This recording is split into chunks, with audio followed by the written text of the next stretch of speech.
Alfred Pleasonton was a United States Army officer and Major General of Volunteers in the Union Cavalry during the American Civil War. He commanded the Cavalry Corps of the Army of the Potomac during the Gettysburg Campaign, including the largest predominantly cavalry battle of the war, Brandy Station. In 1864, he was transferred to the Trans-Mississippi Theater, where he defeated Confederate General Sterling Price in two key battles, effectively ending the war in Missouri. He was the son of Stephen Pleasonton and younger brother of Augustus Pleasonton. Early life. Pleasonton was born in Washington, D.C. on July 7, 1824. He was the son of Stephen and Mary Hopkins Pleasonton. Stephen was well known at the time of Alfred's birth. During the War of 1812, as a U.S. State Department employee, Stephen's personal initiative saved crucial documents in the National Archives from destruction by the British invaders of Washington, including the original Declaration of Independence and the U.S. Constitution. As fifth auditor of the U.S. Treasury, Stephen Pleasonton was de facto superintendent of lighthouses of the United States from 1820 to 1852. His conservative approach and emphasis on economy held back advancements in lighthouse construction and technology and led to deterioration of some lighthouses. Since he had no technical knowledge of the field, he delegated many responsibilities to local customs inspectors.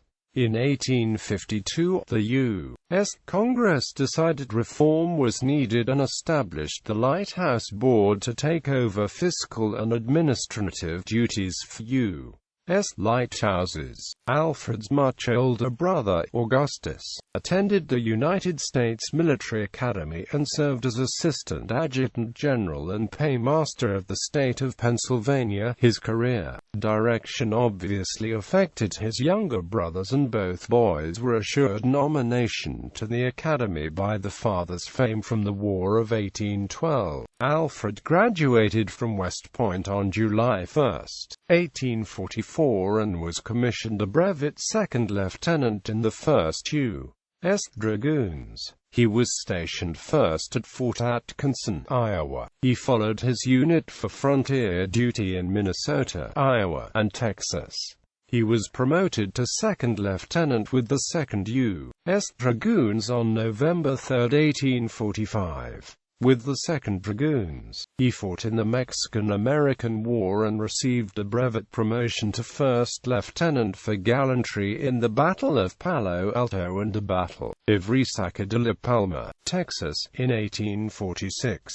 He was promoted to first lieutenant on September 30, 1849.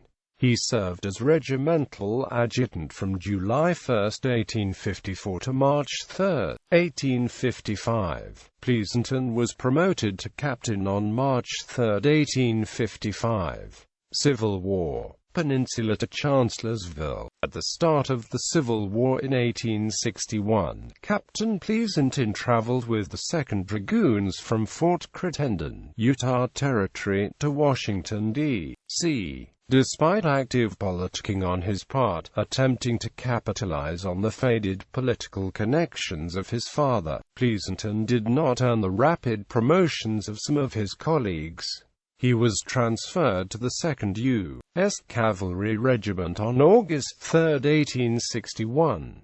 He was promoted to major on February 15, 1862. He fought without incident or prominence in the Peninsula Campaign, providing Army of the Potomac Commander Major General George McClellan with little accurate or valuable information. On May 1, 1862, Pleasonton was nominated by President Abraham Lincoln for promotion to the grade of Brigadier General of Volunteers to rank from July 16, 1862, and the United States Senate confirmed the appointment on July 16, 1862. President Lincoln formally appointed Pleasonton to the grade on July 18, 1862. He then commanded a brigade of cavalry in the Army of the Potomac.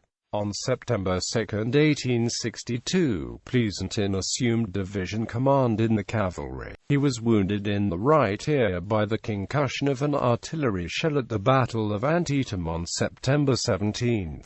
Ever ambitious, Pleasonton was displeased that he was not promoted to Major General of Volunteers for his actions, claiming erroneously that his division, and particularly the horse artillery assigned to him, had had a decisive effect on the battle. He did receive a brevet promotion to lieutenant colonel in the regular army, probably based solely on the inflated claims of his battle report, which were not substantiated by the reports of other generals. At the Battle of Chancellorsville, Pleasonton continued his practice of self-promotion. He claimed that he temporarily halted an attack by Stonewall Jackson's corps and that he was able to prevent the total destruction of the Union-She corps on May 2, 1863. He was persuasive enough that the commander of the Army of the Potomac, March, Gen. Joseph Hooker, told President Abraham Lincoln that Pleasonton saved the Union Army at Chancellorsville. Battle reports, however, indicate that Pleasonton's role was considerably less important than he claimed, involving only a small detachment of Confederate infantry on Hazel Grove. Nevertheless, his claims earned him an appointment to the grade of Major General of Volunteers on and to rank from June 22, 1863, and when the inept Cavalry Corps commander, March, Gen. George Stoneman, was relieved after Chancellorsville, Hooker named Pleasonton as his temporary replacement. Pleasonton could not accept even this elevated role gracefully.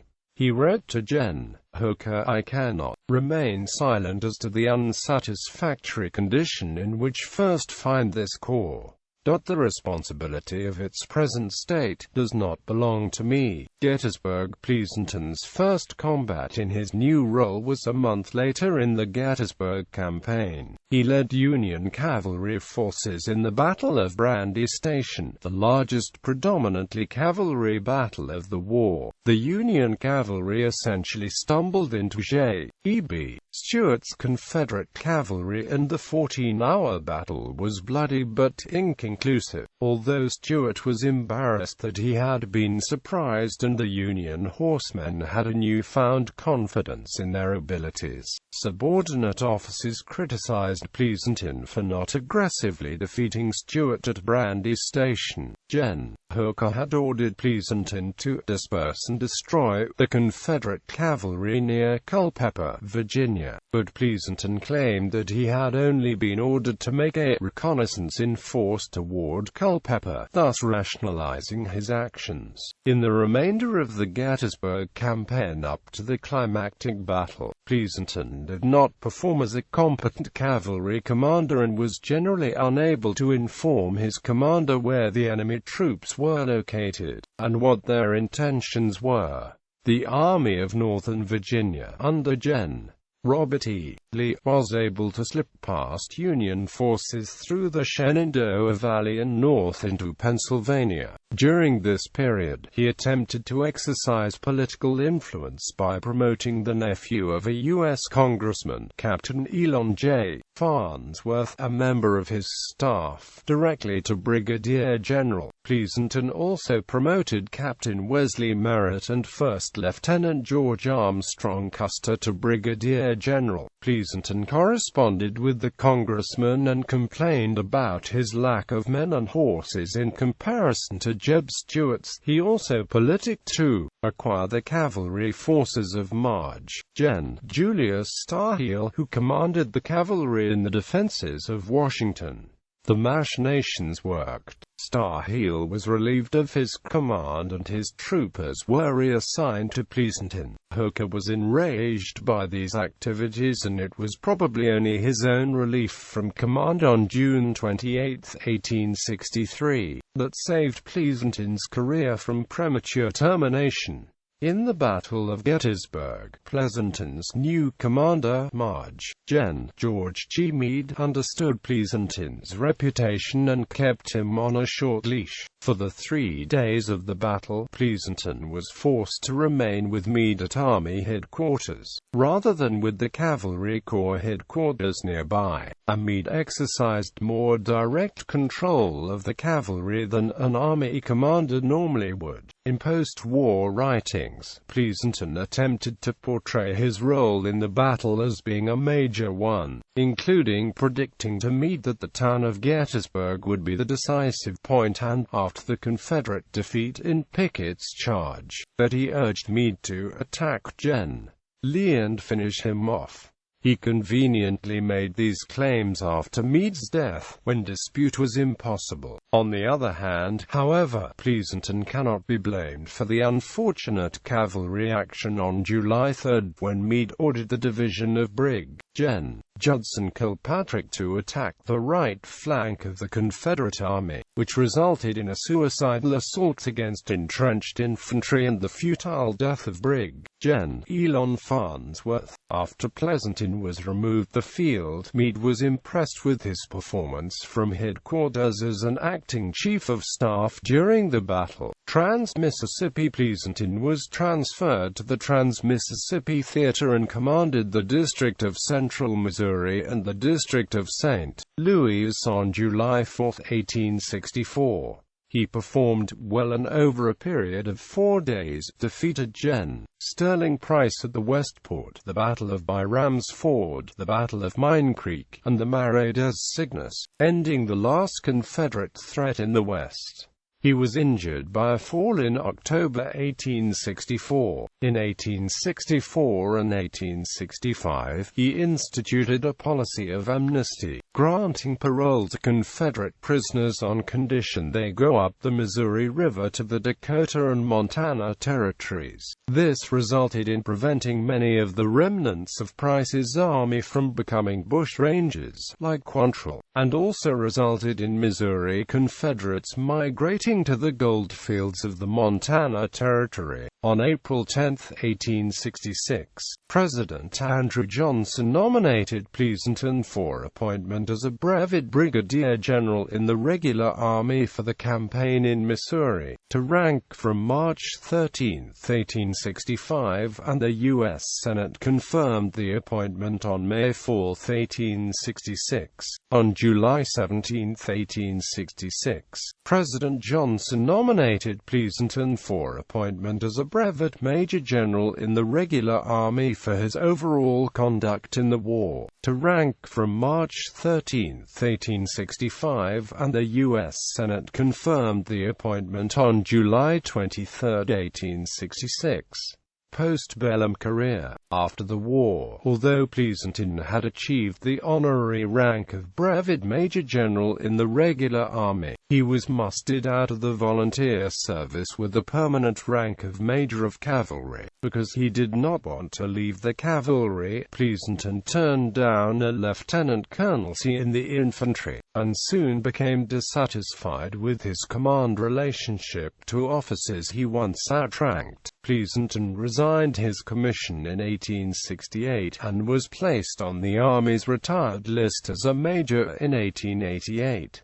As a civilian, he worked as United States Collector of Internal Revenue and as Commissioner of Internal Revenue under President Ulysses S. Grant, but he was asked to resign from the Bureau of Internal Revenue after he lobbied Congress for the repeal of the income tax and quarreled with his superiors at the Treasury Department. Refusing to resign, he was dismissed. He served briefly as the president of the Dayton-Cincinnati Railroad. In an 1895 interview with sculptor James Edward Kelly, Pleasonton claimed he had been offered command of the Army of the Potomac. Pleasonton told Kelly that he wasn't like Grant. "I refuse to pay the price." Quote, he claimed that the terms offered were, the war must not be ended until the South was crushed, slavery abolished, and the president re-elected. Pleasonton, always more of a bureaucrat than an ideologue, a strong leader, only wanted to defeat the South's military capabilities so that they could not threaten the rest of the states, but was not convinced that crushing the rebels, ending slavery, or re-electing Lincoln was worth the cost. Alfred Pleasonton died in his sleep in Washington, D.C. on January 17, 1897, and is buried in the Congressional Cemetery there, alongside his father. Before his death, Pleasonton requested that his funeral be devoid of all military honors and even refused to be buried in his old uniform because he felt the Army passed him over after the Civil War. The town of Pleasanton, California, was named for Alfred in the late 1860s. A typographical error by U.S. Postal Service employee apparently led to the spelling difference. The city of Pleasanton, Kansas, despite its different spelling, has begun an annual festival named for Pleasonton. On the huge Pennsylvania memorial at the Gettysburg battlefield stands a statue of General Pleasonton. However, it is possible that this represents Alfred's brother, Augustus, a native of Pennsylvania, who was a general in the Pennsylvania militia at the time of the battle.